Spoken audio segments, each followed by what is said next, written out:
Dani, yo soy Rodríguez, somos profesores de aquí de la universidad y bueno, llevamos muchos años trabajando sobre todo en temas de refrigeración comercial, pero también vamos tocando temas de clima. ¿Vale? En este caso lo que os traemos es un poco una visión de lo que sería la situación actual del clima aquí en España y más que nada la problemática que estamos teniendo con los gases refrigerantes. ¿Vale? Si estáis en el sector, pues conoceréis cómo está evolucionando el tema, pues un poco comentar la situación actual y daros un poco ideas de por dónde van a ir los tiros. Los tiros en los 4 o 5 años próximos, porque esto es fácil que pueda cambiar el cambio. No, va. Estamos en una situación de caos. Bueno, un poco daros algunas cifras de clima, simplemente orientativo para que tengáis una idea. Hablar un poco de la evolución de los refrigerantes y del hándicap que tenemos ahora, que es el problema medioambiental de lo que serían las instalaciones de clima y refrigeración, que es lo que está provocando los cambios normativos, ¿vale? Que es lo que hablaremos después, y un poco las tendencias de futuro que ya las va a explicar. Vale, cualquier cosa nos paráis y nos preguntáis. La primera parte es simplemente dar cifras.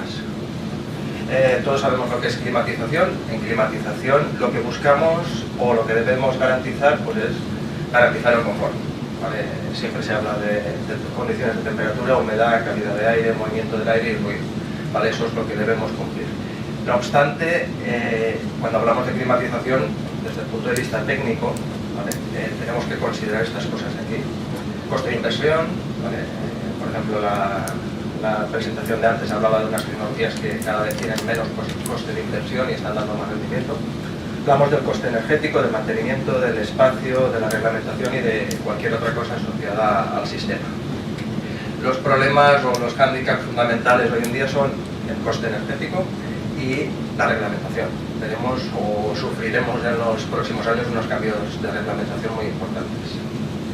Vale, entonces, aplicando o llevando la refrigeración al sector edificios y servicios, para que tengáis una cifra de dónde nos movemos, ¿vale? Lo que sería edificios y sector servicios están absorbiendo, esto no funciona, es que aquí no pinta,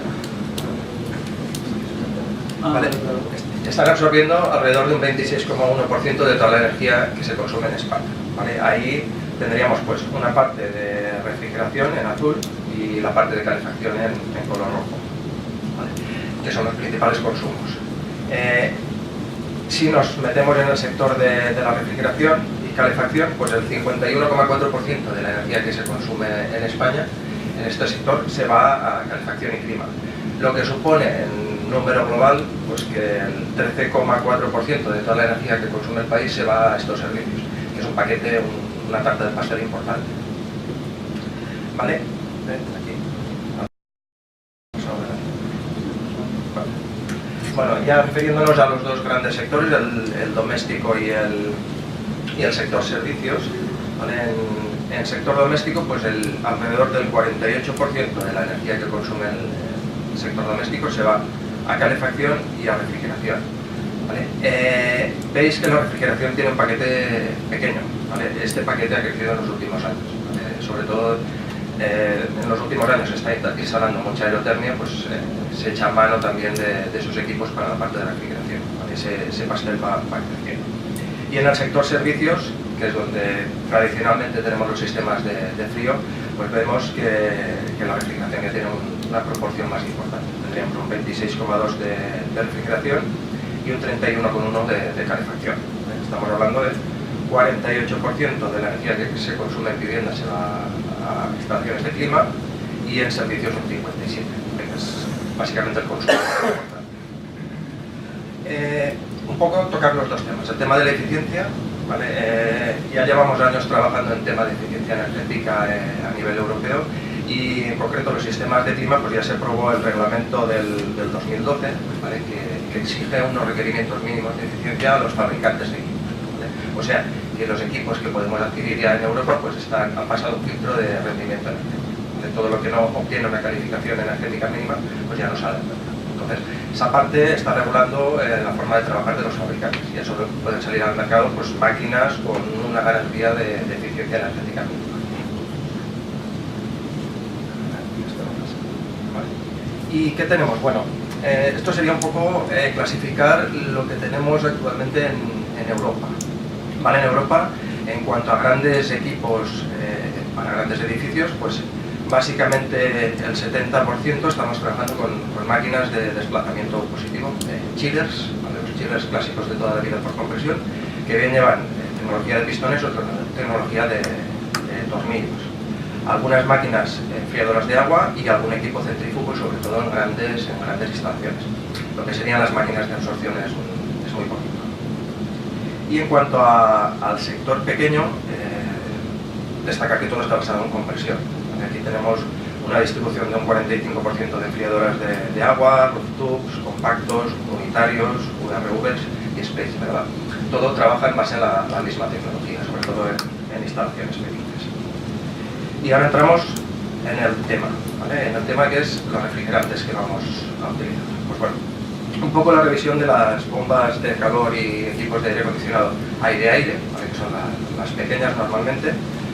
Pues recordarán que a partir del año 2000 pues ya el uso del R22 está prohibido, ¿vale? Aún quedan instalaciones trabajando con R22, pero ya está prohibida su recarga, ¿vale? Fue la desaparición de los CFCs y HCFCs y según los últimos datos disponibles, ¿vale? Porque son pocos, del año 2008, ¿vale? Tenemos aún un parque muy importante de R22 en el sector, ¿vale? Y los tres refrigerantes clásicos en clima, ¿vale? Son los que poco a poco van copando el mercado.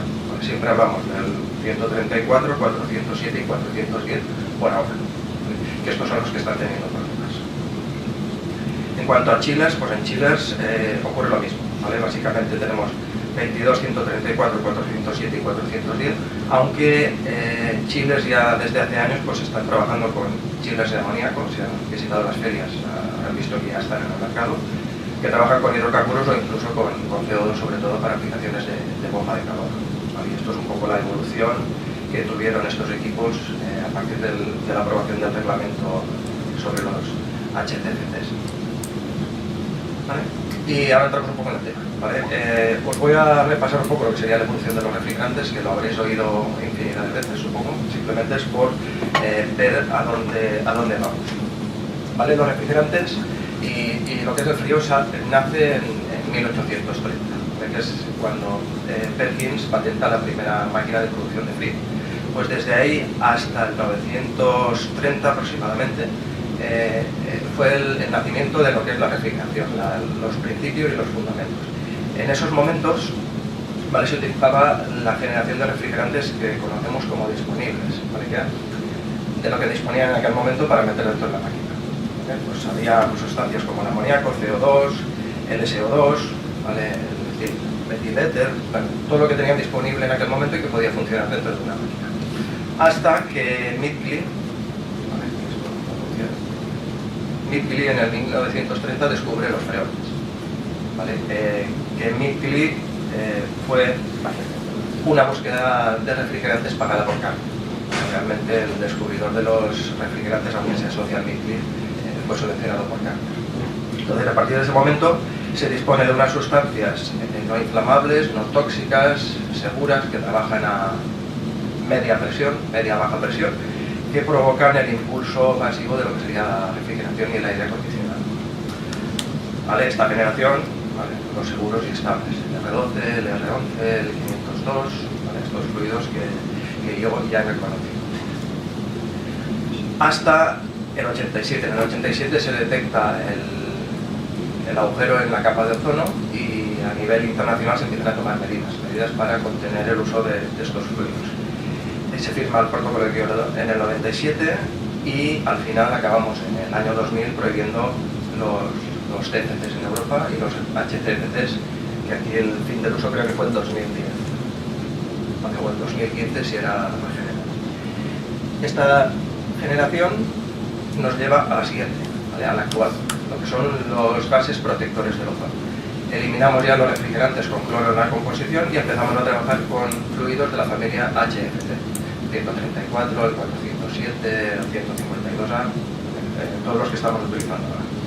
Pero vemos o se detecta que estos fluidos son agentes que potencian el efecto invernadero, ¿vale? Hablaremos después, pero estos fluidos tienen GWP, son potenciales de calentamiento atmosférico pues, 1000, 2000 y 3000 veces superiores al CO2, ¿vale?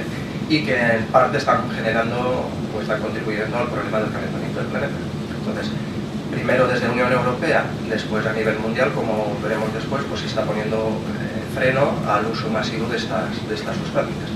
Y eso nos lleva a las limitaciones que estamos sufriendo en Europa. En Europa la primera limitación a los refrigerantes convencionales, ¿vale?, fue la directiva 2006-40/CE, que fue la MAC, ¿vale?, de automóviles, y la que nos está afectando enormemente es la regulación europea EC-Gas, ¿vale?, que seguro que conocéis el alcance que está teniendo esta restricción. Pues bueno, Europa ha exportado a EC-Gas a nivel mundial. En el año 2016 y al final del 2016 se firmó el acuerdo de Kigali, por la que los HFCs han sido incluidos dentro del protocolo europeo.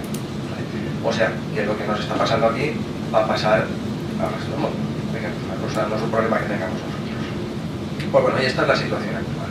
Nosotros estamos a caballo entre la generación de los gases protectores de ozono y la nueva generación, que son los de bajo CO2. Estamos con los libros.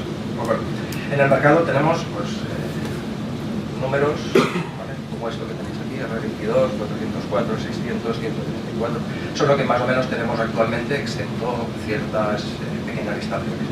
¿A dónde vamos? Pues ahora, si trabajáis en el sector, sabréis que esto es un caos, ¿vale? Empiezan a aparecer droppings, ¿vale?, sobre todo la serie 407, el A, el B, el C, el D, el E, el F, el G y el H. Vamos a ver.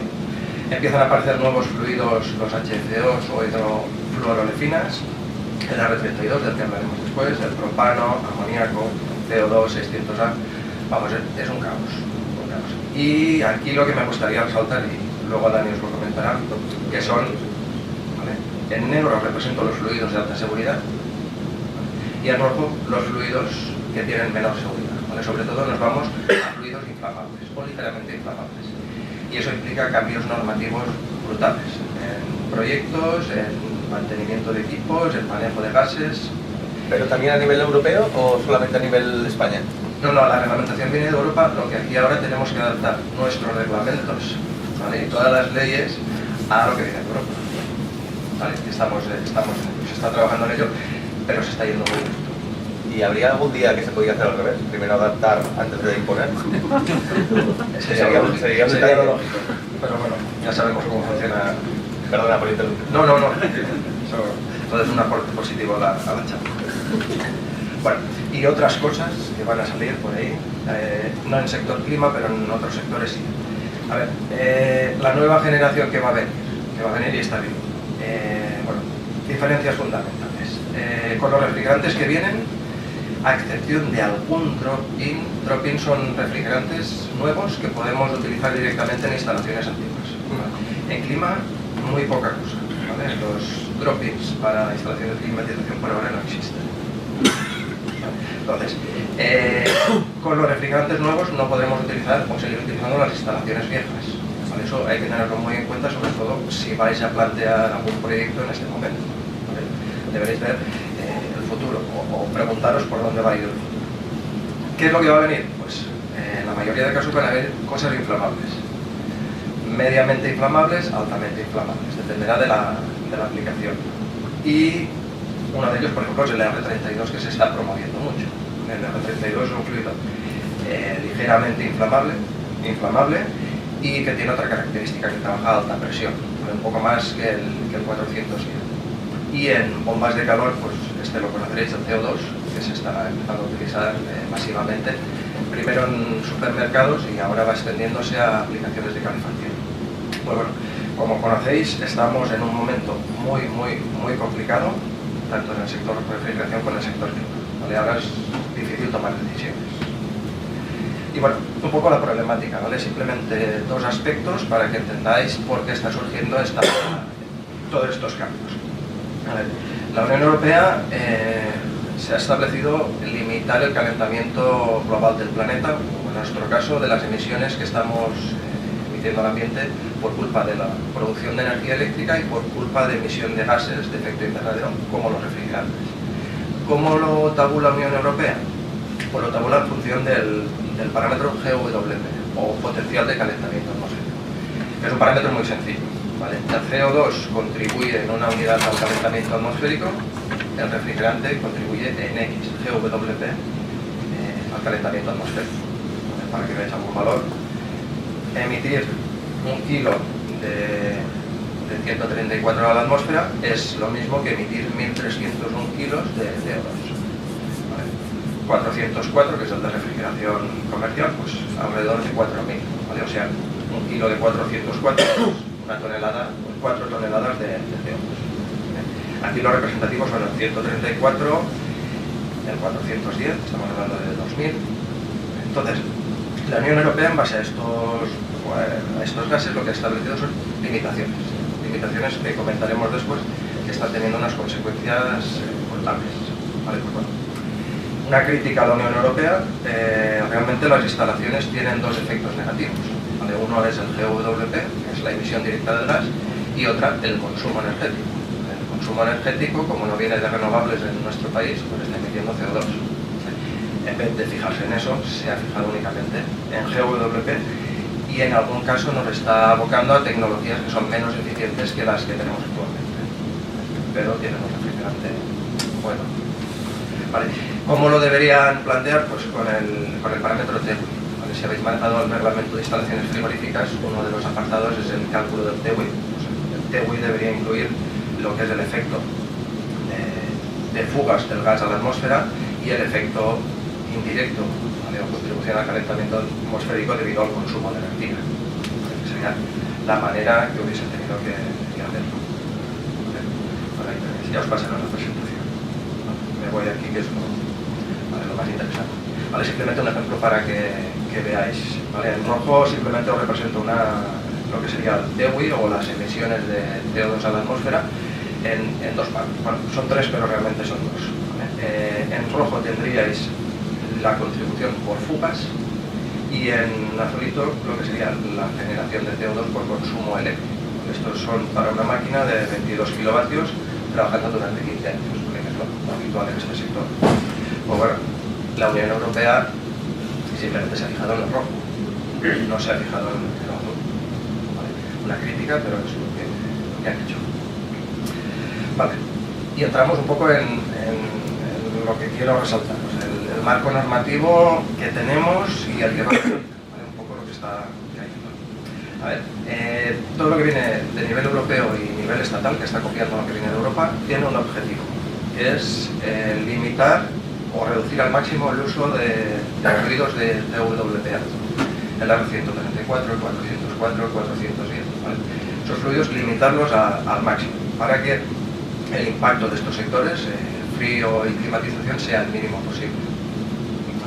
Entonces, tenemos en vigor ya tres normativas, ¿vale? Que nos afectan. La directiva MAC, que esta os afectará menos, que es la directiva de los vehículos. ¿Vale? En los vehículos ya no podemos utilizar el 134A como gas refrigerante. ¿Vale? Ahí han salido dos tecnologías: la tecnología del CO2 y la tecnología del 1234 YF, ¿vale? Cada fabricante está haciendo unas. ¿Vale? Pero ahí han limitado el 134, que era un uso masivo en automoción. ¿Vale? Eso no nos afecta. La que nos afecta es esta, ¿vale? El reglamento 517-2014, la EFEGAS. Y la que estáis sufriendo vosotros, ¿vale? Sobre todo con los consumidores, pero esta ya es propia, esta ya es de nuestro país, el impuesto, ¿vale? La ley 16-2013, el impuesto marcial sobre los gases fluorados. Bueno, que luego comentaremos. Vale, pero esta es propia, esta es de aquí, podemos estar contentos que...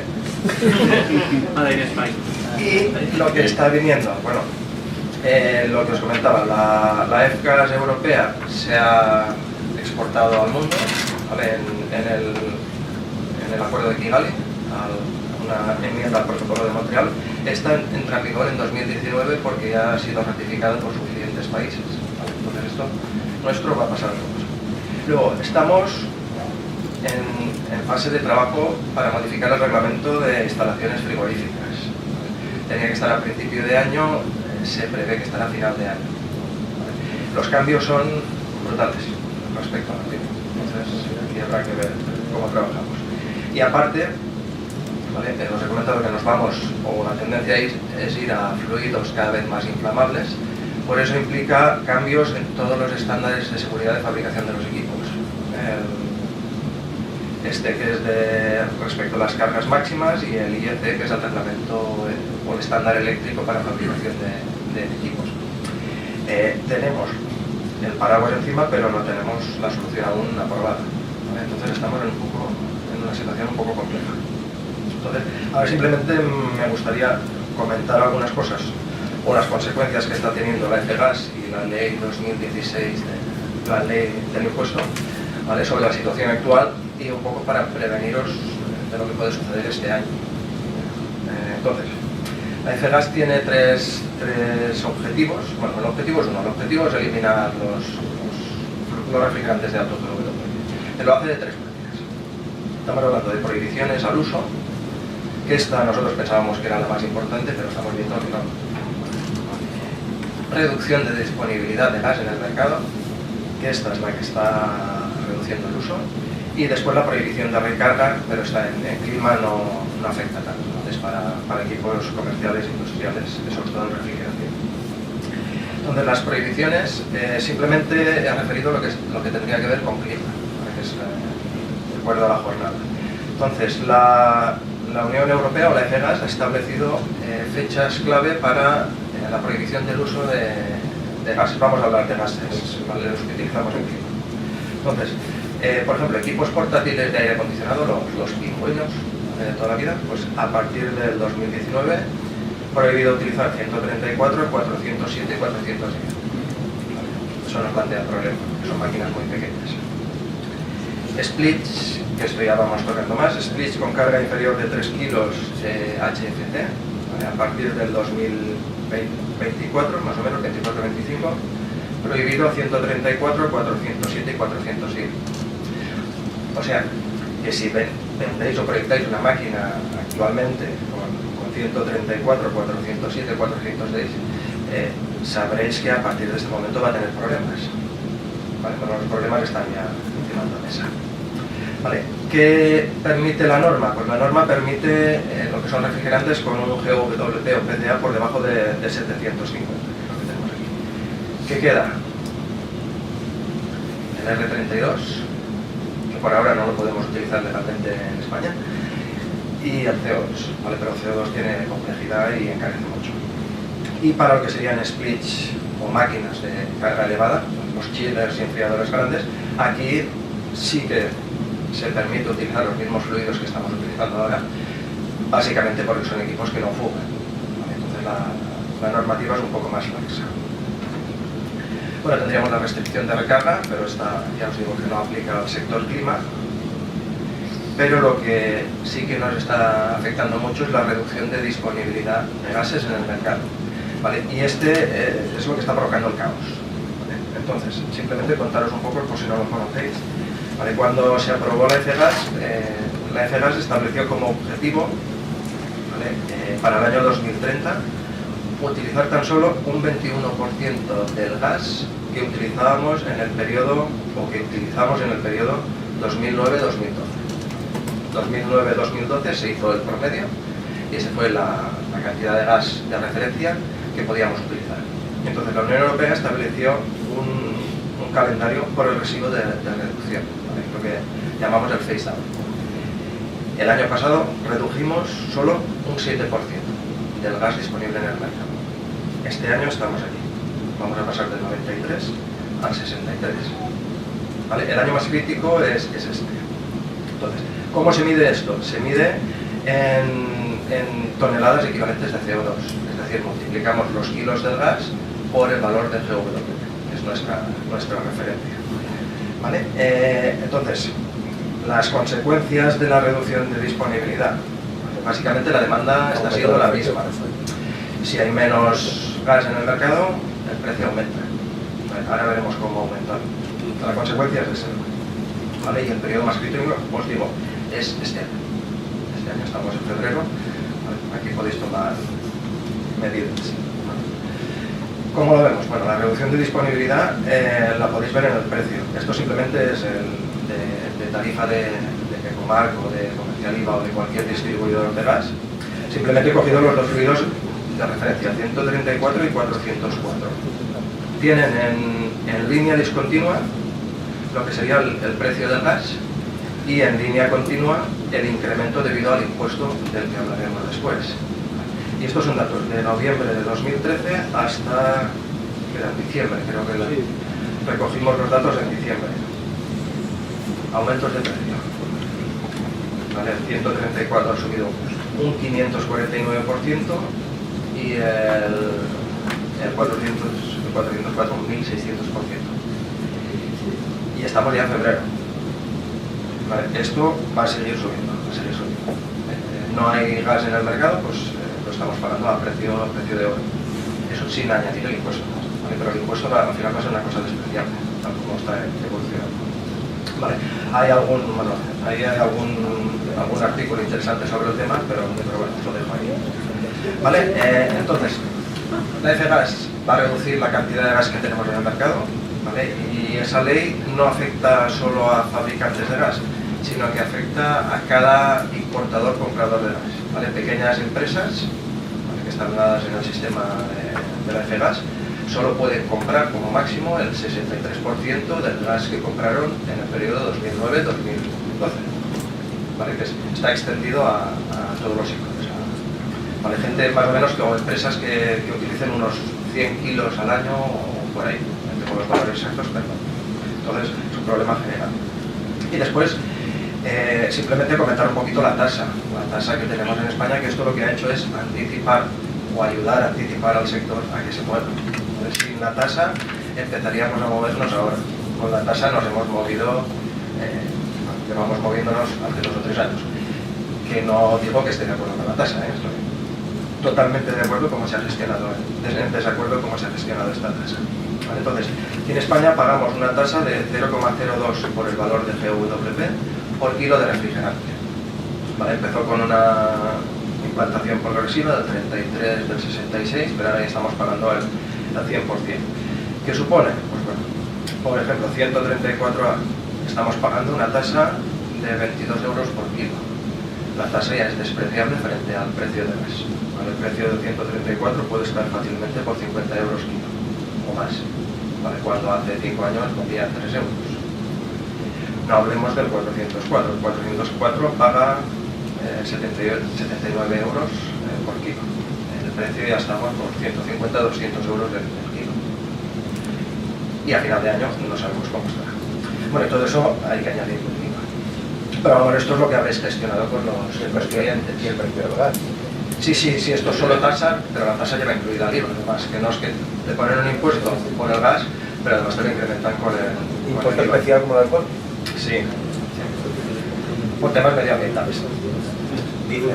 Vale, ¿cómo gestiona el gobierno este impuesto? No estamos de acuerdo, pero bueno, es lo que hemos pagado y al final es una cosa que están sufriendo los consumidores. Lo único que ha servido es para subir el precio de la cadena del frío. Exacto. Alimentación. Claro. Pero por mal uso, entre comillas, de lo que serían esas instalaciones de refrigeración, de fugas. También se obliga también al propietario de la instalación a invertir en nueva tecnología y en mantenimiento. Y hay empresas de mantenimiento buenas y el sector, esto ha ayudado también un poco a especializar, ¿no? A que el sector se divida entre los malos y los buenos. Asegura que no haya fugas, pues tiene más mercado. Vale, pero dejamos el impuesto porque os digo que el impuesto es una cosa, ¿vale?, ridícula ya hoy en día.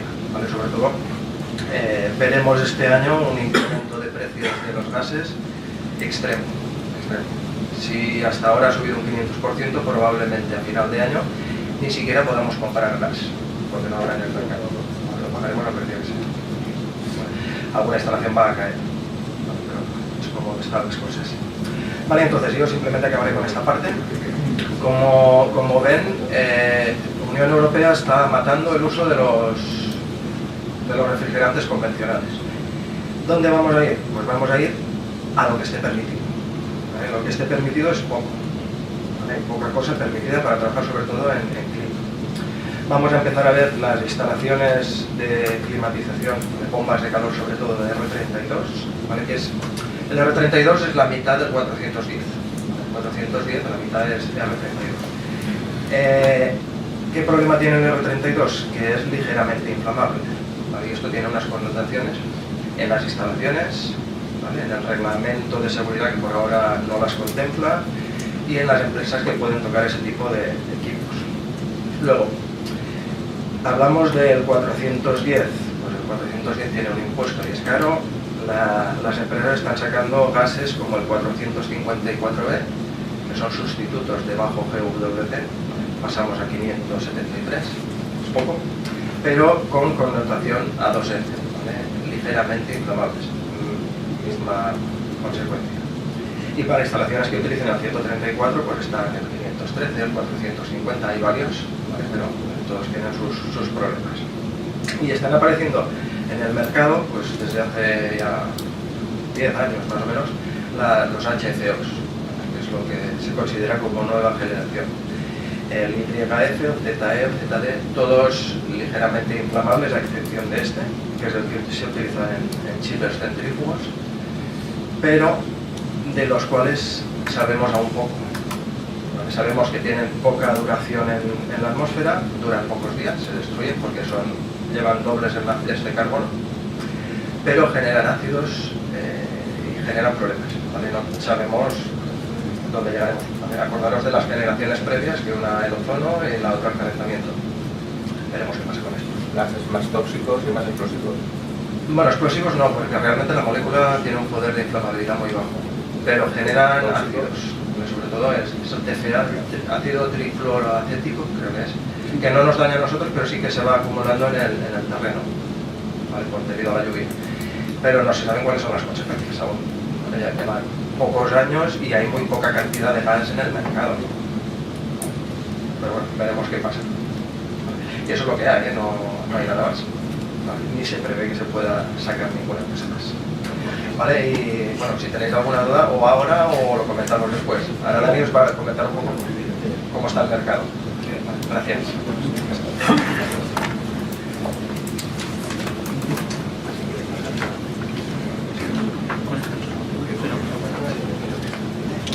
Bueno, buenos días a todos. Voy a hacer lo que es la segunda parte de la presentación. A mi compañero Rodri se ha metido miedo en el cuerpo por todo lo que es la agitación.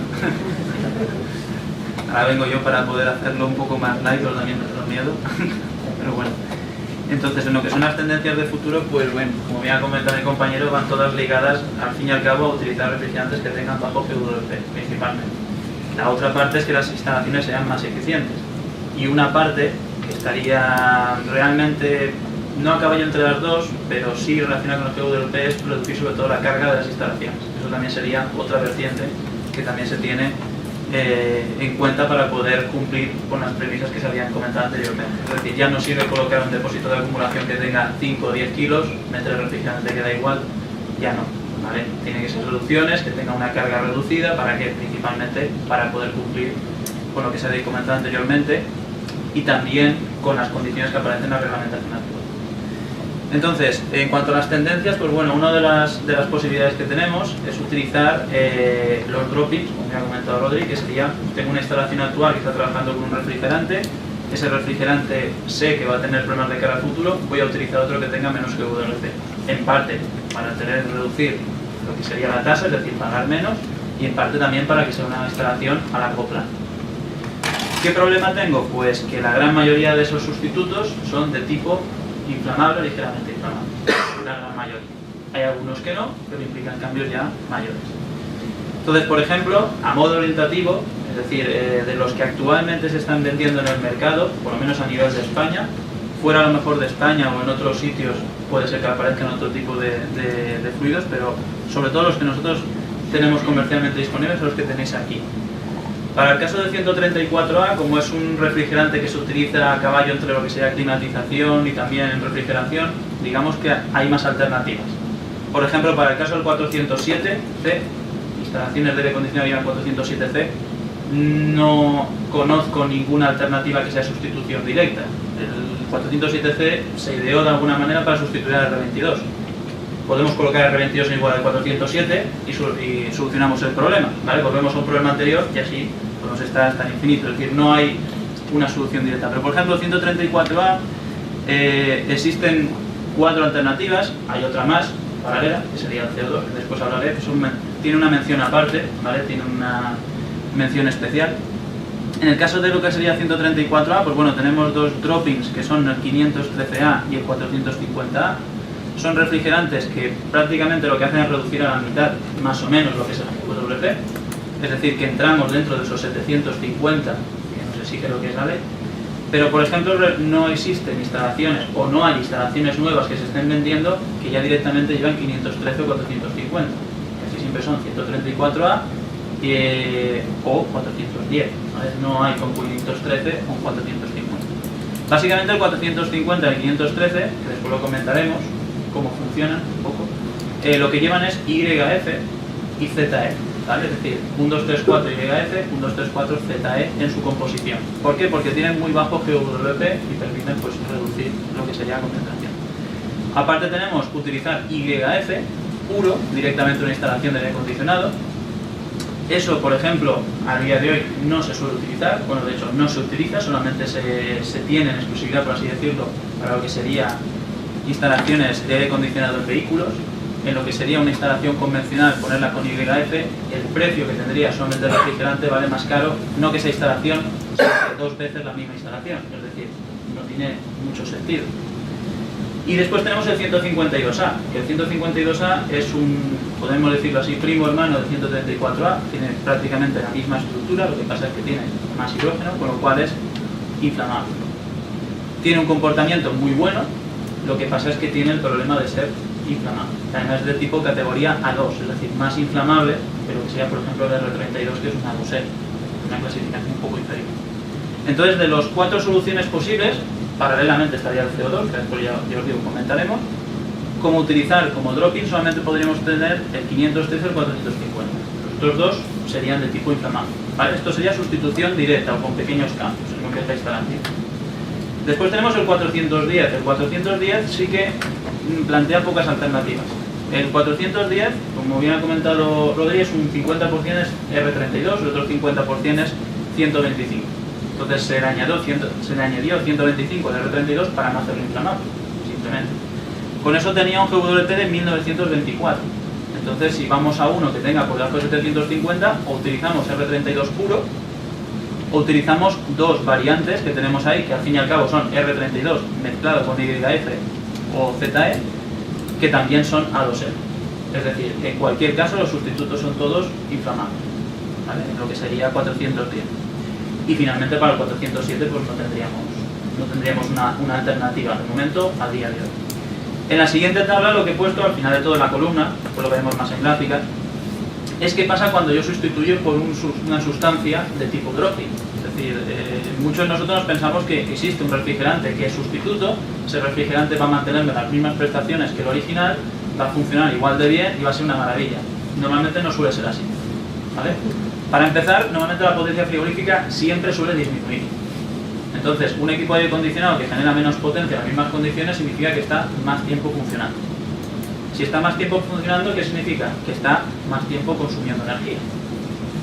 Sí que es verdad que muchos de los refrigerantes alternativos lo que tienen es menos consumo de potencia eléctrica, es decir, el compresor consume menos. Pero habría que ver si compensa una cosa con la otra. En global, normalmente siempre el COP de la instalación, o en el caso de lo que sería bomba de calor, en el caso de frío de R o el COP, siempre tiende a disminuir, siempre, ¿vale? Esa suele ser la premisa general. Y las temperaturas de descarga, pues habría que verlos. En algunos casos aumenta un poco, en otros casos disminuye, se mantiene igual. Bueno, no suele ser un problema porque no se va en mucha cantidad. Salvo, por ejemplo, en el caso del R32, que sí que aumenta, y en el caso de lo que sería 152, pues bien, ¿vale? En esos casos. Entonces, ¿qué es lo que dice el reglamento de instalaciones, en este caso frigoríficas, sobre estos nuevos refrigerantes?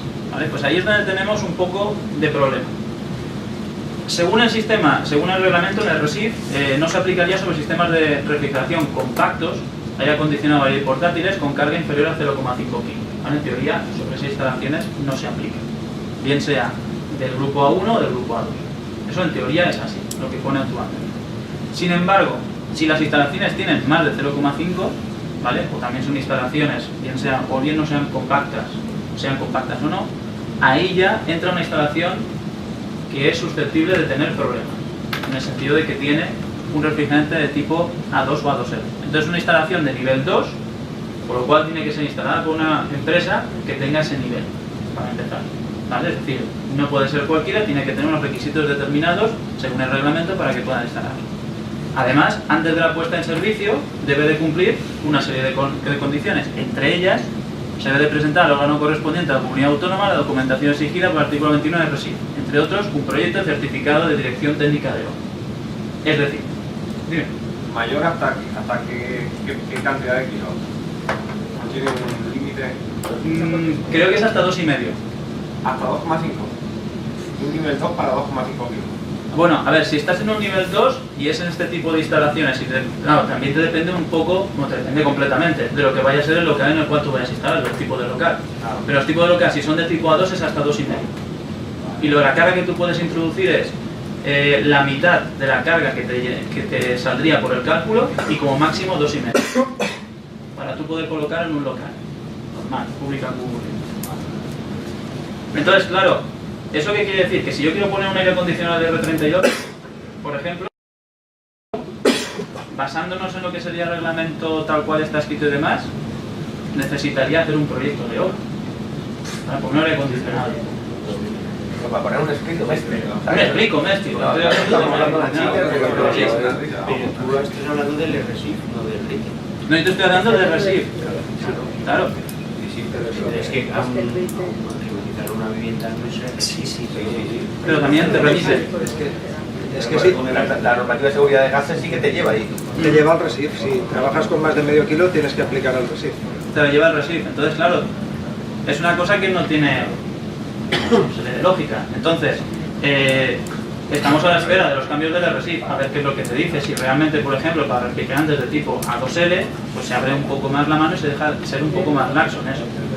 Pero eso lleva una segunda parte. La segunda parte es, vale, ahora usted puede instalar instalaciones, un split, por ejemplo, con R32 sin ningún tipo de problemas, otro refrigerante que, por ejemplo, sea inflamable, hasta medio kilo o más de medio kilo. Vale. No hay limitaciones en cuanto al RESIF, pero ¿y las limitaciones desde el punto de vista de seguridad? Es decir, ¿quién va a certificar que ese equipo que esté instalado esté correctamente instalado, que no tenga fugas, que no vaya a tener ningún problema? ¿Quién hace esa segunda parte? Entonces, ahí es donde está la gran controversia. Es decir, si se abre la mano, por así decirlo, para dejar de instalar equipos que sean ya no de tipo A1, sino de tipo A2L, el soldar, por ejemplo, la instalación, queda un poco de refrigerante dentro, no pasa nada, no va a ser así. Porque quien dice A2L dice A2 y dentro de un tiempo será a lo mejor una A3. Y de hecho, hay sustitutos en el mercado, yo los he visto y de hecho tengo, que son mezcla de hidrocarburos, que te dicen, ponlo en cualquier instalación de aire acondicionado y verás cómo reduces la carga y funciona mejor. Una mezcla de butano y propano, ponlo. Y después sueltas, ¿vale? Es decir, es como si calentaras la botella de butano que tienes en casa, exactamente igual. Y va a ir muy, la potencia frigorífica es buena. Sí, eso es la segunda parte. El propano, propileno, hidrocarburos funcionan excelente. La onda expansiva también. Claro, esa es la segunda parte, entonces todo hay que verlo. Es decir, realmente esto tiene cambios muy grandes, no solamente a nivel de lo que sería reglamentación pura y dura, sino a nivel de todo lo que va detrás. Formación, a nivel de normativa, etc. Es decir, no es una cosa tan trivial, tiene muchos más cambios. Por temas de seguridad principalmente, no por otra cosa. Centrándonos un poco en los sustitutos, lo que os decía anteriormente de dónde se utilizan, cómo, qué características tienen, pues bueno, el 513 y 450A básicamente son sustitutos de la mano de los fabricantes de refrigerantes Chemours y Honeywell, ¿vale? Chemours en este caso sería el 513, el XP10 que se conoce, y el 450 es el N13, que es de Honeywell. Entonces, los dos son válidos, es decir, tiene un PW por debajo de 750. ¿Pero qué ocurre? En el caso del 513, la potencia frigorífica más o menos la mantiene y de hecho aumenta hasta un 5%, cuando estamos hablando de temperaturas de condensación pues de unos 15 grados ambiente. Es decir, bueno, temperatura de condensación de 15 grados, estamos hablando de ambiente a lo mejor de 5 grados. Pero si vamos a unas temperaturas normales, convencionales, las que tendríamos aquí por ejemplo a lo largo de todo el año, prácticamente la potencia frigorífica la mantiene igual. Eso sí, en tema de consumo reduciría un poco, con lo cual es un refrigerante que, bueno, a nivel de lo que sería cálculo y demás, oye, pues sale bien. 450, por ejemplo, baja hasta un 15%. la potencia frigorífica. Entonces tenemos que estar con el equipo más tiempo en funcionamiento para que enfríe, ¿vale? Ese es el problema. Son más baratos en el sentido de que tienen una tasa inferior, lo que pasa es que en parte se aprovechan los fabricantes diciendo como es un sustituto te lo pongo más caro, pero como la tasa es un poco menor, pues a lo mejor te sale un poquito más barato que el otro. Entonces ahí está el juego. Después tendríamos el 152. El 152 no se había utilizado como refrigerante prácticamente hasta hace unos años. El 152 se utilizaba principalmente como mezcla de otros refrigerantes, es decir, cuando se hacía una mezcla, un 400, una serie 500, se introducía 152 y formaba parte de, o como agente espumante o como aerosol. Es decir, era un refrigerante de alguna manera de segunda división, no tenía un uso así directo. ¿Qué pasa? Que es muy parecido al 134A en composiciones exactamente igual, lo que cambia es que tiene un hidrógeno más. Con lo cual, todos los equipos de 134 cambiando a 152 funcionan bien. Compatibles con aceite, compatibles con todo. ¿Qué problema tiene? Que es uno de tipo A2. Es decir, es un poquito más inflamable que lo que sería, por ejemplo, un R32. Entonces, volvemos a lo mismo. Tenemos ese problema. ¿Dónde se utiliza? En instalaciones que son grandes, en grandes chillers o, por ejemplo, sistemas centralizados. Y la empresa, en este caso, Intercon, lo está utilizando pues, a nivel de refrigeración en instalaciones. ¿Por qué? Pues porque dan mejores prestaciones que lo que sería 134 y además se paga menos impuestos. Estamos hablando de que tiene un GWP de unos 150, 128, pues no paga impuesto, 10 veces menos GWP que lo que sería el 134. ¿Vale? Entonces, en ese aspecto, un refrigerante es una alternativa, pero sigue siendo inflamable. Uy, esto ya lo he dicho. El YF, pues lo que os ha comentado antes mi compañero Rodri, es un refrigerante que tiene un GWP muy bajo, básicamente porque la molécula que tiene es una molécula que tiene un enlace doble. Entonces en contacto con la atmósfera es inestable y se desintegra rápidamente. Claro, esa desintegración tan rápida que a nivel de lo que es frío nos parece genial, el problema es que genera otros problemas que no sabemos todavía a largo plazo qué es lo que va a pasar. Cuando salió el YF se decía de él que bueno, era una maravilla, cualquier equipo se podría poner con YF, compatible completamente con 134A, y a lo largo del tiempo lo que se ha visto es que primero, por su característica de descomposición, los aceites, en concreto el PAG, de lo que serían las instalaciones que llevan anteriormente y que se han sustituido por YF, dan problemas, se generan ácidos, ¿vale? Por el hecho de que ya el PAG de por sí es bastante higroscópico, es un aceite que tiende a coger bastante humedad, pues esa humedad combinada con la pequeña descomposición que tiene este tipo de refrigerante genera un ácido que ataca la instalación. Pero eso se ha visto cuando llevan muchas horas de funcionamiento. No se sabe, y a priori no se sabe. Las pruebas de laboratorio no contemplan ese tipo de situaciones, que son las que se suelen dar después. Es el primero. Segundo, la producción de un YF es, por visto, bastante compleja, no hay plantas para poder realizarlo, entonces su coste es caro. Pero caro es que un kilo de... Bueno, caro a día de hoy, la verdad es que hablar de precios caros del YF hace unos años decíamos que era caro cuando valía 100 euros el kilo, ¿vale? Y es lo que sigue valiendo. Pero ahora cualquier 404A, bueno, está en el top 10, ¿vale? Es decir, que no... El YF incluso es barato, ¿vale? En ese aspecto, pero es caro. Y su disponibilidad es limitada, es decir, no se pueden comprar 40 kilos de YF, posiblemente hay un problema de disponibilidad. Entonces, es un problema. ¿Por qué? Porque primeramente fue pensado para coches y de hecho es donde está teniendo más repercusión, junto al CO2, ¿vale? Ahí están los dos de la mano. En cualquier caso, el YF, en cuanto a potencia frigorífica y en cuanto a COP, disminuye. Es decir, no mejora con respecto a 134, empeora, ¿vale? Eso siempre. El ZE, de alguna manera, es, como decía del 152, es el primo hermano del YF, es decir, provienen de la misma molécula, todos provienen del propileno, son modificadas, es un refrigerante tipo A2L y lo que pasa es que el ZE en este caso tiene un volumen específico mayor, es decir, que produce menos potencia frigorífica haciendo una sustitución directa. Necesita un compresor más grande, de cilindrada mayor, para poder mover la misma potencia frigorífica. Para que nos entendamos como el 600A, el isobutano. El isobutano necesita un compresor de cilindrada más grande para poder tener la misma potencia. En el caso del ZE ocurre lo mismo. Entonces el ZE la verdad es que funciona muy bien, ¿vale? Es decir, funciona bastante bien, reduce lo que sería la potencia frigorífica. En cuanto a COP, pues mejora un poco, depende de qué condiciones, pero claro, debido a que necesita una cilindrada mayor, la sustitución de instalación significa una pérdida ineludible de lo que sería potencia frigorífica. Entonces, ¿dónde se utiliza principalmente? En instalaciones en las cuales lo que es la potencia, perdón, lo que sería el tema de volumen no es un problema, por ejemplo en instalaciones de compresores centrífugos principalmente, grandes instalaciones donde originalmente teníamos 123, que es un B1, es decir, estamos hablando de que es ligeramente tóxico, o 134, cambiamos por ZE, no hay problema, funciona bien y además tiene un coste que no es excesivamente alto, no pagamos impuesto y el coste pues, bueno, está bastante contenido, por lo tanto es una solución, pero sigue siendo una 2E. El R32, que es como ha dicho mi compañero y está en boca, pues es una alternativa a lo que es el 410. Las empresas como Daikin o Haier han apostado por él y de hecho sacan equipos que tienen R32. Pero ¿qué problema hay? Que es una 2E. Y entonces volvemos otra vez a lo que sería el RSI. Según lo que sería la normativa, tenemos un problema con él. ¿Vale?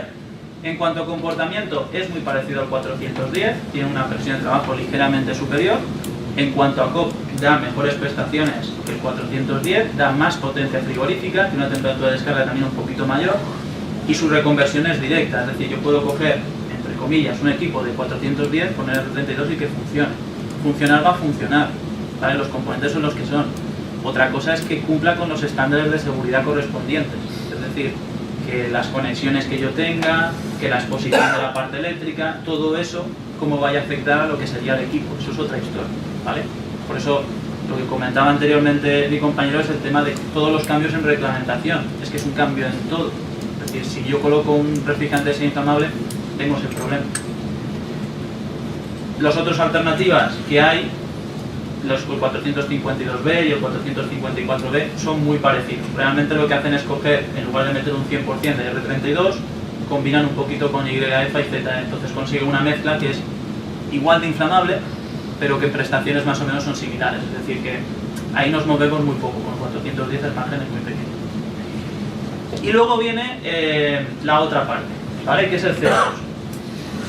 El CO2 merece una mención especial en el sentido de que es un fluido que no tiene nada que ver con los anteriores.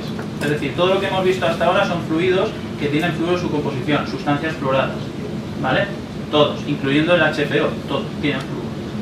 En el caso de lo que sería el CO2, es una sustancia natural, ¿vale? Y primeramente, su origen o su uso en sistemas de refrigeración, la vuelta a utilizar el CO2 se pensó para equipos de tipo MAC, es decir, para equipos de aire acondicionado en vehículos.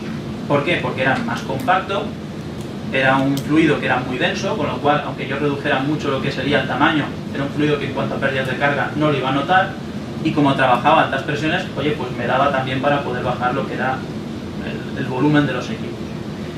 Entonces, el CO2 tiene una cosa mala, podríamos decirla, que es que tiene un punto crítico muy bajo a unas presiones muy altas. Es decir, el CO2 en condiciones normales trabaja hasta 10 veces más de presión que cualquier refrigerante normal, ¿vale? Si es con el 410, no vamos a decir 10 veces, vamos a decir 5, ¿vale? Pero vamos a tener siempre 10 veces más alta de presión. Entonces, la típica pregunta de ¿puedo utilizarlo como un drop-in en una instalación convencional? Por poder puedes hacerlo, ¿vale? Por poder puedes hacerlo, esto es lo que dices, es un país libre, aquí en democracia se puede hacer lo que uno quiera, ¿vale? Lo puedes hacer, ¿vale? Otra cosa es las consecuencias que puedas tener, es decir, que el compresor te salga y se te vaya a Badajoz, que el evaporador te explote y te lleve un segundo pleito, es decir, se pueden hacer muchas cosas y puedes hacer ensayos de rotura, explosión, lo que quieras, pero no se puede hacer, ¿vale? Una instalación convencional tiene una válvula de seguridad que estará dotada ¿para qué? Para que salte a, vamos a ponerle 20 bares. Con CO2 solamente 20 bares es lo que vamos a tener en evaporación y hablando de menos 15 grados, es decir, que ¿dónde vas a ir? Esa instalación, cuando te alcance 100 bares, que te los va a alcanzar fácil, va a reventar la carcasa del compresor. Es decir, no está pensado para ser un drop-in. No puede ser un drop-in de una instalación convencional.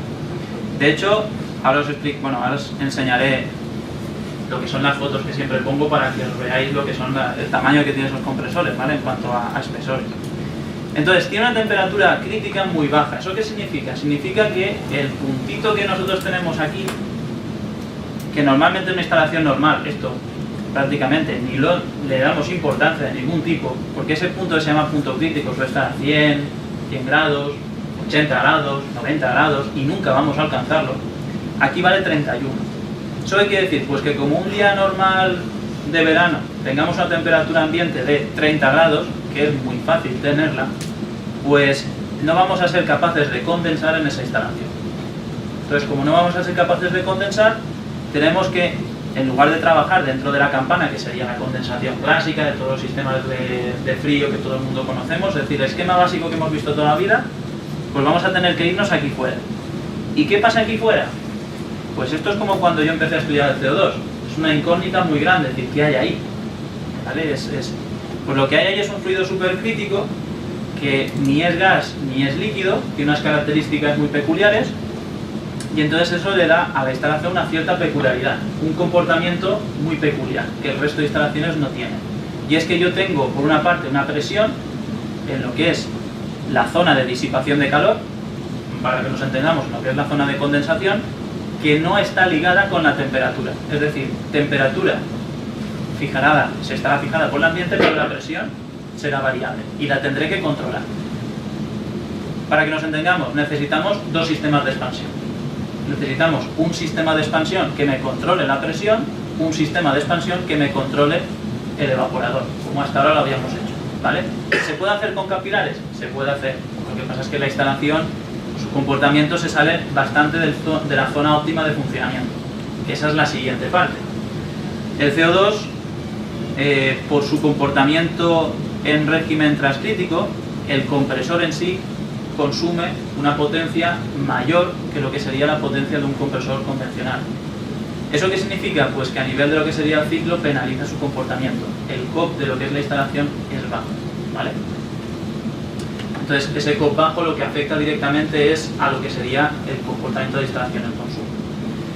Una de las ventajas que tiene el CO2 sobre todo, ¿vale? Esa sería inconveniente que ahora hablaremos más, es el hecho de que sea denso. El hecho de que sea denso quiere decir que reduce mucho lo que es la cilindrada. Eso es bastante peculiar. Y vamos a verlo, es decir, aquí lo que os he hecho simplemente es mostraros, pues, para unas condiciones de funcionamiento determinadas, ¿vale? En este caso está puesto para temperatura de evaporación de menos 25, no es el caso de climatización, pero bueno, podríamos extrapolar después a climatización, subiendo esa temperatura. Para distintos refrigerantes, ¿cuál sería la cilindrada que yo necesitaría? La cilindrada, al fin y al cabo, es cuando vais a comprar un compresor, lo que os fijáis. Es decir, yo necesito un compresor que me dé esta potencia, eso va ligado directamente con la cilindrada que tiene, ¿vale? Es así. Entonces, en el caso de lo que sería el CO2, si empezamos a comparar con otros refrigerantes en estas condiciones de funcionamiento, pues tomando el R600A, que sería el más exagerado porque tiene un volumen específico muy alto, ¿vale? Por ejemplo, a nivel escalado, tendríamos que este sería el tamaño que yo necesitaría de uno de los pistones de un compresor que fuera capaz de darme 5 kilovatios a una temperatura de condensación de 45 grados, temperatura de evaporación de menos 25, suponiendo que tuviera 4 pistones, ¿vale? Con una carrera de 45 milímetros. Un modelo de compresor convencional que había cogido en su día para hacer el cálculo. Entonces tendríamos el R600A, tendría ese tamaño, el 134A, como es más denso, bajaría, el 404 bajaría y el CO2 tendría ese tamaño. Es decir, para yo poder mover 5 kilovatios en una instalación necesitaría un tamaño del pistón que sería, pues si lo hacemos en relación, pues comparado con lo que sería el 600A unas 16 veces más pequeña y comparado con 134A unas 9 veces más pequeña. Es decir, necesito un compresor muchísimo más chiquitito. Entonces, yo no puedo coger un compresor convencional y meterle CO2, primero, porque la potencia que me va a generar eso va a ser enorme, pero enorme es descomunal. Y segundo, porque el compresor no va a aguantar, ¿vale? La culata, ya os digo, pues eso, será pues eso, un ensayo de balística, es decir, tiro parabólico, nos va a salir disparado, ¿vale? Para que os hagáis la idea, esto, por ejemplo, es de un compresor Dorin que nosotros tenemos en el laboratorio, el más pequeño, el de la marca Dorin, el más chiquitín que tiene de CO2. Pues bien, ese compresor, los pistones que tiene, tamaño, son más pequeños que una moneda de €1. Tiene 2, ¿vale? Ese compresor equivale en potencia frigorífica, en cilindrada, para que os hagáis una idea, a un compresor de 134 que tiene una cilindrada de 43,57 centímetros cúbicos, ¿vale? Este tiene, donde está, 6,46 centímetros cúbicos, es decir, el compresor equivalente a 134A, que genera la misma potencia, es casi 7 veces más grande en cilindrada. Pero si ya nos vamos a compresores más chiquititos, ¿vale? Compresores que estamos hablando para máquinas de vending, máquinas de Coca-Cola y demás, pues esto llama más la atención, porque esto que veis aquí es el pistón que es más pequeño que una moneda de 1 céntimo, ¿vale? Una moneda de 1 céntimo, esas que se pierden por los monederos y que te encuentras después en cualquier sitio, son una moneda que tiene 16 milímetros, es decir, es así. Pues el pistón que tiene esas máquinas es aún más pequeño, para generar una potencia de unos 200 vatios. El equivalente a lo que sería una unidad de 134 hermética, pues sería de 5,08 centímetros, es decir, unas 7 veces más grande. Es decir, estamos hablando de tamaños muy pequeños.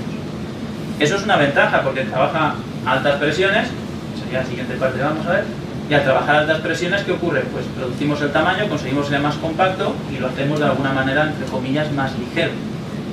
Digo más ligero entre comillas porque esto que veis aquí son las paredes que tiene las culatas del compresor de CO2. Estamos hablando de unos espesores que oscilan entre 1,5 centímetros y 2 centímetros de acero, ¿vale? Entonces un compresor convencional de CO2 pues puede pesar perfectamente 90 a 100 kilos sin problema alguno, ¿vale? El compresor este pequeñito que sea un hermético que suele pesar a lo mejor 5 kilos más o menos, si lo pasamos al CO2 estamos hablando de unos 20 kilos más o menos. O sea, es así, es todo hierro. Yo creo que también el fabricante se pasa un poco, ¿vale? Por seguridad, pero tiene mucha cantidad de hierro. En comparaciones en términos de COP, el problema que tiene el CO2 principalmente es que ese trabajo peculiar lo que le hace es que traiga una cilindrada, un nivel de COP inferior. ¿Cuánto menos inferior? Pues si comparamos con otros refrigerantes, en unas condiciones de funcionamiento de, por ejemplo, 2 kilovatios de potencia frigorífica, un nivel de evaporación de menos 10, un nivel de condensación de 30 grados, pues, por ejemplo, el 404 nos está dando un aumento de COP de unos 30% más, simplemente por ser 404. Si ya nos vamos, por ejemplo, a 134A es un 50% más de eficiencia, es decir, un 50% más traducido de consumo. Claro, ¿eso qué significa? Pues eso significa que el CO2... bueno, a todo esto en frío, vale, cierto es. Vale, esto estamos hablando de instalaciones frigoríficas de media temperatura, ¿vale? A menos 10 grados. Después, a clima. Ahora tendremos que irnos a climatización y calefacción, eso no lo he comentado, cierto es.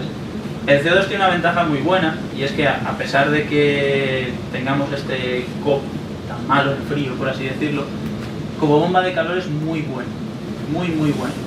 Porque el trabajar en esas condiciones transcríticas hace que primero que tengamos temperaturas de descarga que estén rondando perfectamente los 100, 110 grados, y segundo que en condiciones transcríticas podemos recuperar prácticamente todo el calor que estamos generando, ¿vale? A un nivel de temperatura muy alto. Entonces, como bomba de calor el CO2 se utiliza muchísimo, sobre todo en Japón, en la zona, por ejemplo, de China, siempre, mejor dicho, en el mercado asiático. En el mercado asiático las bombas de calor con CO2 se utilizan mucho.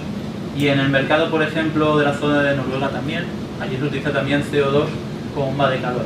Principalmente por el hecho de que permite recuperar muy bien esa cantidad de calor, ¿vale? En eso sí que es verdad que no tiene un competidor directo, porque es muy bueno, es muy eficiente, ¿vale? Pero a nivel de lo que sería producción de frío como una instalación convencional, sí que tenemos un problema, ¿vale? Que no decir el coste, ¿vale? El coste es aparte, ¿vale? Un compresor de CO2 es bastante más caro que un compresor convencional, entonces va todo obligado. Entonces, ¿qué ocurre? Necesitamos complicar mucho lo que sean los ciclos de CO2 para poder conseguir eficiencias que sean altas, ¿vale? Entonces necesitamos utilizar intercambio de intermedios, una configuración clásica que de hecho se utiliza prácticamente como base en los sistemas de CO2. Entonces el coste y la complejidad es bajo y me permite aumentar el COP, pero no es suficiente. Si yo quiero seguir aumentando el COP y llegar a esos niveles que tengo equiparables a las instalaciones convencionales, me tengo que ir a otros equipos, a otras alternativas, a otras configuraciones. Uso de compresor paralelo, uso de eyectores, uso de mechanical subcooling, uso de sistemas que se están implementando, pero que primero aumentan la complejidad del sistema enormemente. De hecho, para poder entender una instalación que lleva todos esos equipos, prácticamente hay que hacer un máster, ¿vale?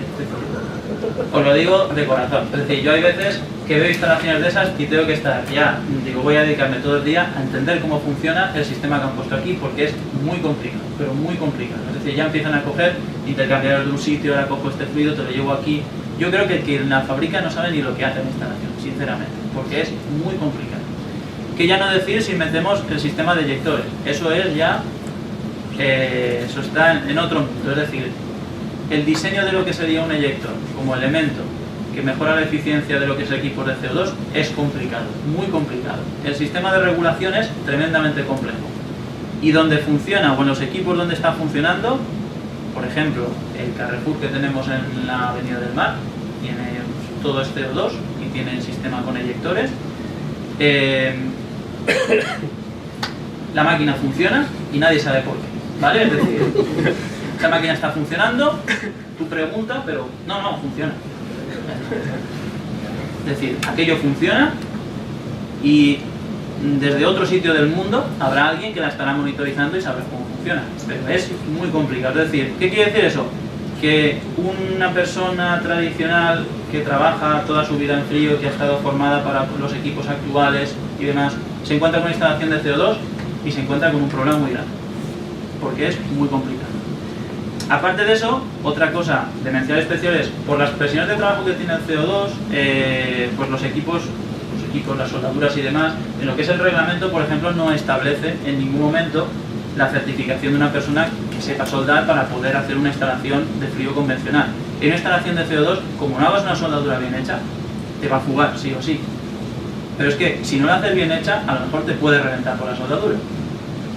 Entonces, esas cosas también tienen que modificarse. Si teóricamente hay que probar las instalaciones a vez y media la presión de trabajo, tienes que meter 150 kilos de presión. Sí. Es una fiesta, ¿no? Nosotros... Pero soplando no se puede. ¿Cuántas veces os ha reventado vosotros el invento ahí en la laboratorio? A ver, nosotros, reventarnos como tal, sustos que hayamos tenido, reventar por lo menos 2 veces hemos tenido algún susto. Tenemos tornillos clavados en la pared que está de aquí, en el techo. Sí, me consta. Sí, o sea, eso nos ha pasado. Pero que tampoco la presión es un problema, ¿eh? Si la sabes manejar, no hay que asustarse. Hay que hacer bien las cosas. Sí, la presión, a ver, yo personalmente, y también lo comparte conmigo esa misma opinión, la presión es un problema que tiene asociado a lo que es el refrigerante, está claro. Pero se puede solucionar, es decir, tiene una solución. Es decir, los coches, siempre lo he dicho, los coches que trabajan con diésel o que sea, tienen presiones mucho más grandes de trabajo. Lo tenemos delante de nosotros, es decir, cualquier common rail, cualquier sistema de inyección, es un problema que se puede solventar. Ahora bien, la inflamabilidad de un fluido es algo inherente. Y eso sí que es un problema mayor, porque nos da confianza en el sentido de que yo lo puedo instalar, no hay ningún problema, pero cuando pasa, va a pasar. ¿Vale? Las instalaciones de gas no trabajan a una presión elevada, ni mucho menos de gas natural, pero si hay una fuga de gas y un problema, muere gente. ¿Vale? Entonces, en este caso, en la parte de inflamabilidad y demás, ya es un tema más delicado. Y eso que no estamos entrando en ningún momento en hidrocarburos. Hidrocarburos no lo he colocado porque hidrocarburos, ya os he dicho, la experiencia que he visto en el sector de frío, en refrigerantes de esos que se venden, no, esto lo sustituyes y lo pones y tal, dices, tía. Después miras la composición y dices 50% propano, o 30% butano y el 20% restante isobutano. Digo, perfecto, es decir, no hay nada que no sea inflamable en ese refrigerante. Lo puedes utilizar para hacer barbacoa, no pasaría absolutamente. Entonces eso es un problema que yo entiendo que sí que es bastante marcado. Y bueno, cosas que no sean refrigerantes, que tenemos como tendencias de futuro. Solamente he puesto 3, voy a comentar otra más, pero realmente, bueno, aquí ya depende de cada fabricante lo que ellos saquen. Pero principalmente lo que ha salido últimamente en el mercado y que más está llamando la atención es, por ejemplo, en tema de compresores, los compresores de levitación magnética, que son compresores en los cuales lo que nosotros hacemos es que el eje literalmente esté levitando. En un compresor convencional, todos los compresores, vamos a ponerle por ejemplo un compresor de tipo scroll o un compresor de tipo rotativo, lo que tenemos es un eje que está apoyado entre 2 puntos y trabajaríamos. Bien.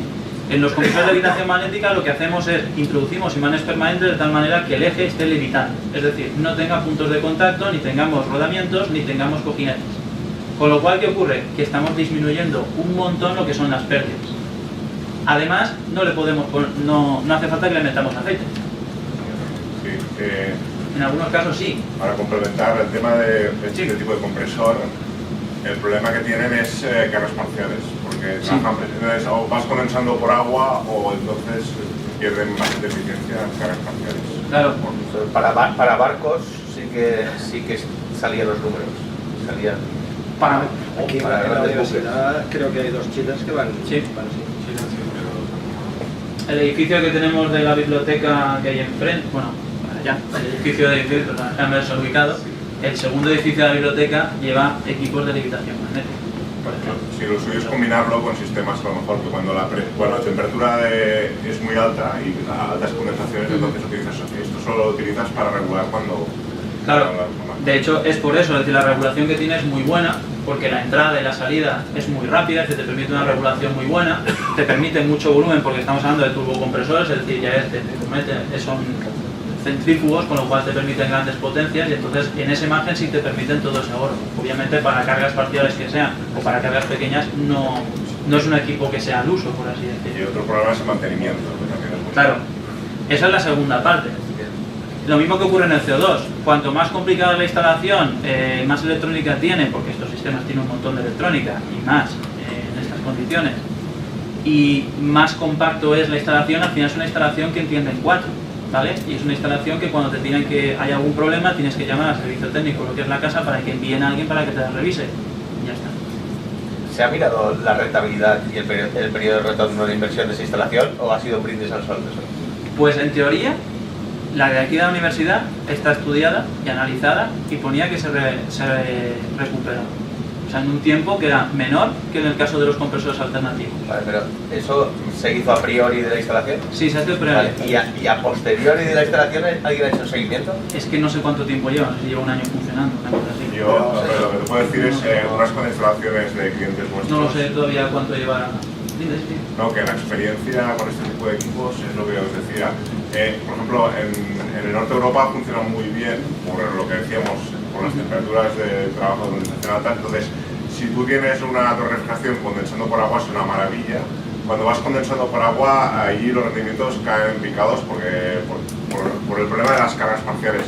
Y se han hecho, de hecho, hay empresas que han hecho simulaciones, instalaciones reales de climatización por este tipo de equipos y es la conclusión de que al final lo que ganas de energía luego que te sale más a cuenta un compresor inverter regulación te sale más a cuenta teniendo en cuenta el coste que también tiene que en un tipo de equipo. Hablo de clima y condensado por aire. Y de aquí 5 años puedes pagar de gas, hay que ver dentro. Claro. Hombre, lo que está claro es que, claro, todo esto viene, que es otra de las cosas, es decir, las nuevas tecnologías van muy bien, pero es que las tecnologías que tenemos ahora también, lo que pasa es que no están en muchos casos optimizadas. Es decir, si tú tienes una instalación con compresores alternativos que van entrando directamente a bloque en una instalación de climatización, pues consume mucho más que como en el caso de la universidad cuando pones un compresor de tornillo con un variador de frecuencia que sustituye a 3-4 compresores alternativos, tiene un mantenimiento menor, o cuando tiene un mantenimiento tienes que cambiar un compresor. Y no es como aquí, que cuando había que cambiar los compresores venía una grúa con una pluma enorme, cogía los compresores, se los llevaba y solamente el traslado y demás te costaban 2.000 euros. Nos comentaba. De los compresores que no es que se rompieran cada 2x3, pero subías arriba, este no estaba funcionando, estaba mal. Este sí que va bien. Claro. Entonces, eso es un problema. Si se hacen bien las cosas de un principio, entonces la instalación funciona bien. Entonces, yo creo que uno de tornillo, a lo mejor con lo que sería variador de frecuencia, que sea tan buena como esta o este mismo orden, no lo dudo, ¿vale? Dependerá también, pues eso, todo lo que tú dices, el coste, habrá que ver todo lo que sea el periodo de retorno y demás. Yo la verdad es que ahí ya no lo sé, números no tengo números reales. Pero en teoría un magnético orientativo no tiene fricción, no tendría que tener mantenimiento casi. Bueno, no tendría que tener teoría, mantenimiento a nivel mecánico, lo que tú dices, pero a lo mejor a nivel electrónico y a nivel eléctrico, ¿a cuántos de aquí se les rompe alguna vez el coche por cosas eléctricas o electrónicas? A ver, pero eso es lo de las averías de los coches modernos viene todo por la contaminación, que es por lo mismo que nos están liando creo nosotros. O sea, todo por el tema del CO2, por el tema de la contaminación, que es lo mismo que nos están liando. ¿Dónde tenemos los problemas? Los problemas los tenemos en lo que no contamina. Ahí es donde vienen los problemas. Tú te coges un 4L y no tendrás ningún problema. Te coges un coche de los modernos ahora y como se quede sin batería, las cargas.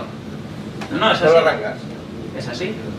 Completamente es así. Es decir, el problema es que cuando queremos coger y hacer que la instalación sea más eficiente, porque la contaminación es al fin y al cabo que sea más eficiente lo que es la instalación, tenemos que complicarla tanto que ahí es donde entran en parte todos los problemas que van asociados. Que eso es lo que muchas veces no se ven. Ya te digo, en las instalaciones de CO2 nosotros lo hemos visto de instalaciones, empezamos aquí en la universidad montando una instalación de CO2 sencilla para ver cómo probaba, la fuimos complicando y he llegado a un nivel de complejidad tan extremo que de verdad un esquema de instalación de CO2 actual de un supermercado es que o te la explican o te pierdes.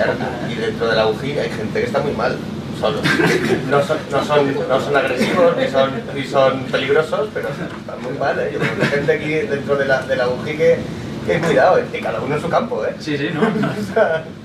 Pero que es muy complicado, ¿no? Yo lo veo esa complejidad. Entonces, estos equipos son una solución, una alternativa, ¿vale? De la que está pues utilizándose y que, bueno, según los números obviamente del fabricante dicen que son muy buenos, pero claro, habrá que ver hasta qué punto está sesgado o hasta qué punto no está sesgado. Eso lo será cada uno a donde le conviene. La otra variante en compresores son los compresores brushless, ¿vale? Que también esos se utilizan, es decir, actualmente se están utilizando. Son compresores de rotor de imanes permanentes que lo que permite es pues, un control de velocidad muy bueno, ¿vale? Simple y llanamente. Entonces permite reducir mucho el tamaño y bueno, lo que me ha llamado la atención es pues, los compresores que son pequeñitos, los microcompresores, que se utilizan principalmente, pues por ejemplo, en las mochilas que se dicen de los cuadros eléctricos para poder refrigerar dentro, pues llevan compresores de ese tipo, pequeñitos. O por ejemplo aplicaciones que sean de poquita potencia. Imaginaos un coche que sea, bueno, una caravana que tenga que ir, por ejemplo, con un compresor, pues entonces llevan también compresores de este tipo. O el tipo. coche eléctrico que no puede soportar En los coches eléctricos, bueno, ya no son del mismo tipo, lo que pasa es que son más grandes. Los Prius, por ejemplo, que llevan es un compresor hermético, ya no es un compresor abierto. Los coches normalmente llevan un compresor abierto con una polea que va enlazada, entonces los compresores de los Prius son herméticos y van con electricidad y además van con 300 voltios, creo, en continua, para poder moverlo. Entonces permite un ajuste muy bueno. Pero claro, volvemos a lo mismo, son compresores que requieren una electrónica, todo va a depender de la electrónica que lleven detrás, única y exclusivamente, que funcionan muy bien y permiten mucha regulación. Entonces se utilizan los sistemas inverter, en parte utilizan compresores de este tipo. Los hay. Y después, para reducir lo que sería el tamaño de carga, ya con esto finalizaría, una de las cosas que se lleva utilizando ya mucho tiempo, lo que pasa es que bueno, cada vez se implementa más en los sistemas, son utilizar intercambiadores con microcanales. Los intercambiadores con microcanales son intercambiadores que, por ejemplo, de este estilo, lo habréis visto en los coches, los radiadores de los coches son muy parecidos. Son intercambiadores que no es un tubo que va arrollado, que tiene una aleta, ya esa percepción se pierde. ¿Por qué? Pues porque el tubo lo que introduce es mucho volumen y introduce una zona intermedia donde el fluido ya no está en contacto con lo que serían las paredes del tubo, es decir, hay una zona intermedia que por ahí pasa el refrigerante, va a haber cambio y demás, pero se pierde un poco. Entonces, ¿qué es lo que se intenta? Minimizar al máximo lo que sería ese volumen y maximizar la superficie. ¿Cómo? Reduciendo mucho lo que es el paso del refrigerante. Entonces, obviamente, si yo hago pasar el refrigerante por un agujerito muy pequeño, el problema es que tiene una pérdida de carga descomunal, es un capilar. Entonces, ¿qué es lo que hago? Genero un montón de agujeritos para que el refrigerante se distribuya y pase por esos agujeritos. Entonces, tan importante es hacer lo que serían los agujeritos como lo que es la distribución correcta del mismo, ¿vale? Entonces, los microcanales lo que permiten sobre todo es reducir volumen en la instalación y carga de refrigerante. Y esa reducción de carga de refrigerante que repercute en la disponibilidad que yo pueda tener del refrigerante, primero, en el coste y en dónde pueda colocar mi equipo si tengo restricciones de carga. Entonces, es una de las cosas que bueno, ya se está utilizando de mucho tiempo, lo mismo que las válvulas electrónicas, ¿vale? Las válvulas de expansión electrónicas es algo que también se utiliza mucho porque te permite un ajuste más fino, te permiten controlar tú más en lo que es la regulación, ¿vale? Entonces, al fin y al cabo las mejoras son todas bien guiadas por lo que es la parte constructiva y la parte electrónica. Y bueno, pues con esto hemos terminado con lo que sería esta parte de la presentación.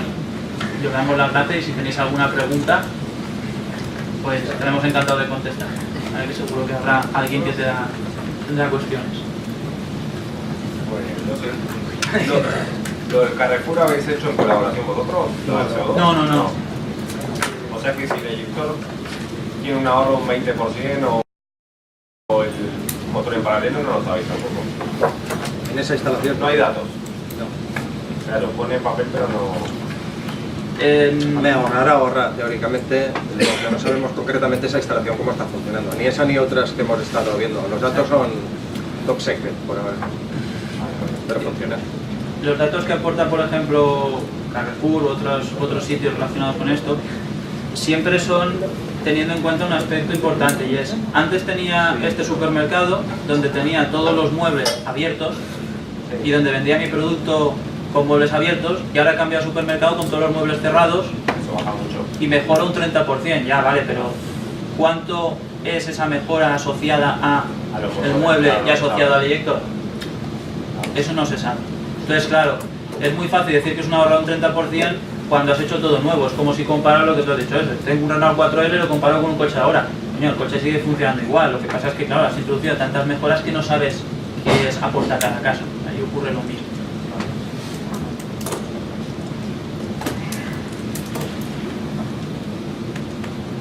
Y también apuntar un poco, ahora lo que está pasando también a nivel de proyectos Carrefour y otros de este tipo, es que se está buscando el tema de recuperación, por ejemplo. Estas que tiras el agua, pues utilizarla, por ejemplo, para la calefacción del clima, ¿no? O para el ACS que pueda haber. Y se buscan sistemas híbridos que, con un dry cooler que condense todo, tanto lo que es clima como lo que es refrigeración.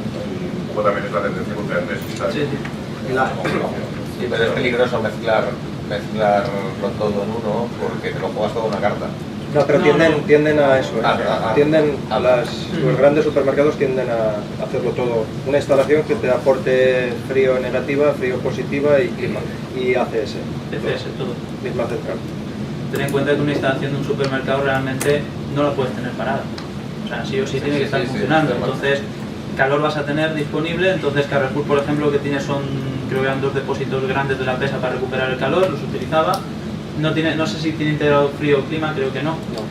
Es Carrefour no, pero en otras instalaciones lo que hacen es integrar el frío o clima aprovechando alguno de los niveles que tienen. Dices, bueno, pues de aquí que me sobra un poco de frío voy a expandir y voy a generar algo de clima. No todo, pero una parte. Entonces aún reduzco aún más el consumo global. Pero ya se empieza a complicar mucho más el sistema. Más que se juega una carta es que se complica enormemente. Pero mucho. Pero sí, eso se hace, lo que se está teniendo natural.